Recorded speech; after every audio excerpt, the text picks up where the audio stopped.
237 আসনে প্রার্থী ঘোষণা করলেও 63টি ফাঁকা রেখেছে বিএনপি। আর সেখানেই মূল গেমটা খেলেছেন দলের ভারপ্রাপ্ত চেয়ারম্যান তারেক রহমান।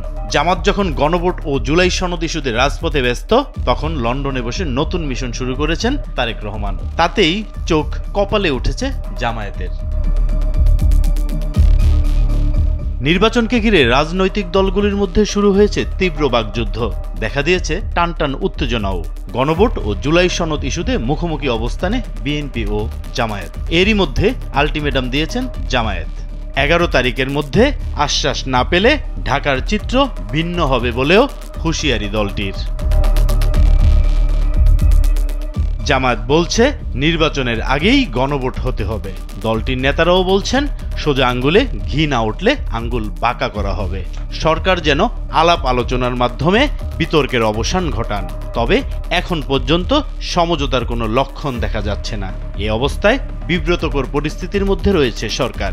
রাজনৈতিক দলগুলো ঐক্যমতে না পৌঁছালে সরকারের সিদ্ধান্ত দুই পক্ষ মেনে নেবে কিনা তা নিয়ে চলছে নানা জল্পনা। এদিকে গণভোট ইস্যুতে রাজপথে ব্যস্ততার সুযোগে লন্ডনে বসেই নতুন মিশনে নেমে পড়েছেন তারেক রহমান। নভেম্বরের মধ্যে দেশে আসার কথা থাকলেও এখনো সুনির্দিষ্ট কোনো তারিখ জানান না কেউই। তবে বসে নেই তিনি।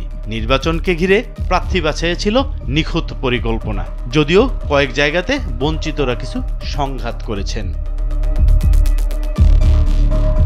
গণ অভ্যুত্থানের পর জামাত কর্তৃক জুলাই যোদ্ধাদের সাহায্য সহযোগিতা ছিল চোখে পড়ার মতো। তবে নির্বাচন ঘনিয়ে আসতে তাদের নিজ দলে ভাগিয়ে নিচ্ছেন বিএনপি। এরই মধ্যে দলটিতে যোগ দিয়েছেন জুলাই আন্দোলনের শহীদ মুগ্ধর যমজ ভাই মীর মাহবুবুর রহমান স্নিগ্ধ। জামায়াত ও এনসিপির সঙ্গে বেশ সখ্যতা থাকলেও বিএনপি থেকে ঢাকার কোনো একটি আসনে নির্বাচনের প্রার্থী হচ্ছেন তিনি। এবার শোনা যাচ্ছে উপদেষ্টা আসিফ মাহমুদ সজীব ভুঁইয়া বিএনপি থেকে প্রার্থী হচ্ছেন। রোববার ঢাকায় নিজের ভোটার স্থানান্তর করেছেন এবং ঢাকা 10 আসনে নির্বাচনের ঘোষণা দিয়েছেন।